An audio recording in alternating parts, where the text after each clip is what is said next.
La CPA, c'est pour moi l'ouverture de cœur, la connexion avec l'être spirituel. Ça me sert dans mes séances pour que les patients puissent s'unir à leur être et à leur essence. La communication profonde accompagnée, pour moi, je l'ai découverte il y a longtemps.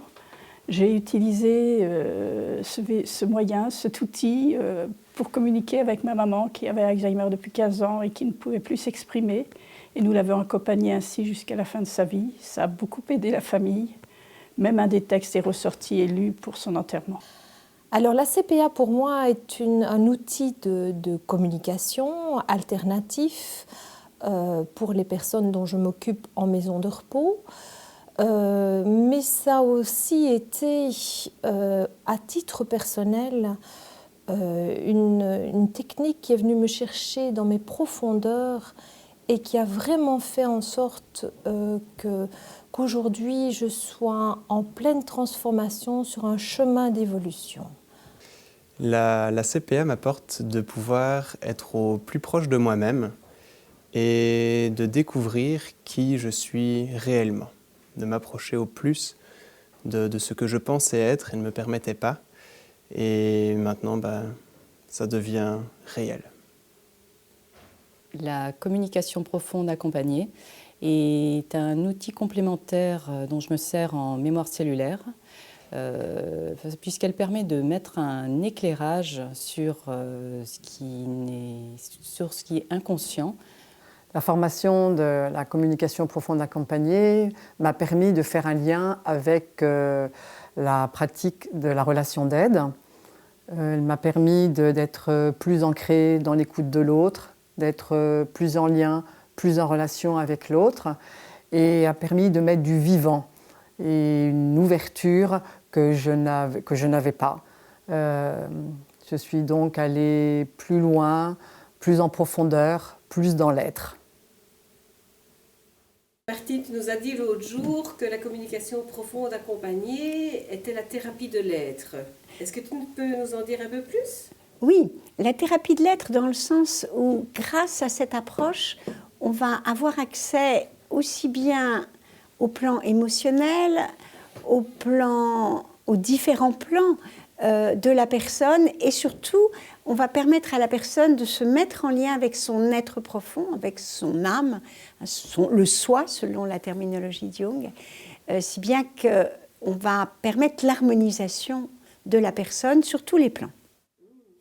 Et ça se passe comment ? Alors, c'est une approche qui est née au confluent de 3 rencontres. Celle avec Pierre Weil, qui est le pionnier de la psychothérapie transpersonnelle en France, la rencontre avec les constellations familiales et la rencontre avec la communication facilitée qui a été mise au point en Australie par Rose-Marie Crossley.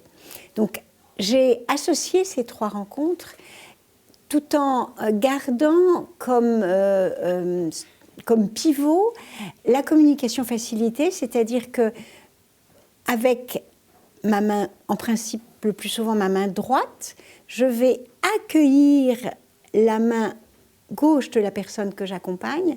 Nous allons travailler avec un clavier d'ordinateur, un clavier relié à un ordinateur, et je vais accompagner un mouvement qui vient de la personne que j'accompagne et qui est un mouvement subtil, qui est un mouvement qui va plutôt s'apparenter au souffle de vie dont parlent les ostéopathes, ou bien au mouvement sensoriel dont parle Danis Bois avec la fasciathérapie. Donc un mouvement très subtil. Ça ne vient pas du tonus musculaire. Et il y a quelque chose qui s'écrit. Oui, et ça vient d'où ? Alors, en fait, au niveau du ressenti, pas vraiment du ressenti, au niveau de ce que j'observe, je vais être moi extrêmement centrée sur mon être, alignée avec qui je suis et à l'écoute de la personne que j'accompagne. J'écoute autant le mouvement que le ressenti, et des mots vont s'inscrire qui viennent de la personne que j'accompagne et qui en même temps sont comme décodés par mon propre cerveau. Est-ce qu'il y a des façons particulières, des choses particulières auxquelles il faut être attentive Oui. en pratiquant la communication profonde accompagnée? Oui, l'éthique est extrêmement importante. Donc on va faire en sorte, d'une part, d'être bien ancré à la terre, d'autre part, d'être vraiment dans le respect de la personne qu'on accompagne, du système de croyance de la personne qu'on accompagne, dans le respect aussi au niveau du toucher, hein, de l'accompagnement du geste. Et sur un plan éthique, je vais être libre de tout esprit de curiosité, et je vais inviter la personne que j'accompagne à être libre de tout esprit de curiosité. Et puis, un autre point extrêmement important également est que ce qui émerge est de l'ordre du ressenti, mais pas de l'information.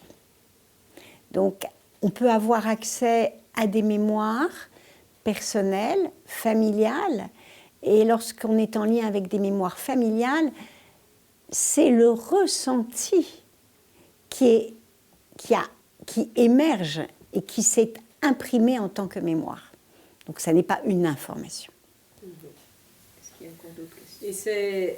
Donc, si j'entends bien, c'est une rencontre de cœur à cœur, mais ça s'adresse aux personnes qui parlent ou aux personnes qui n'ont plus accès à la parole?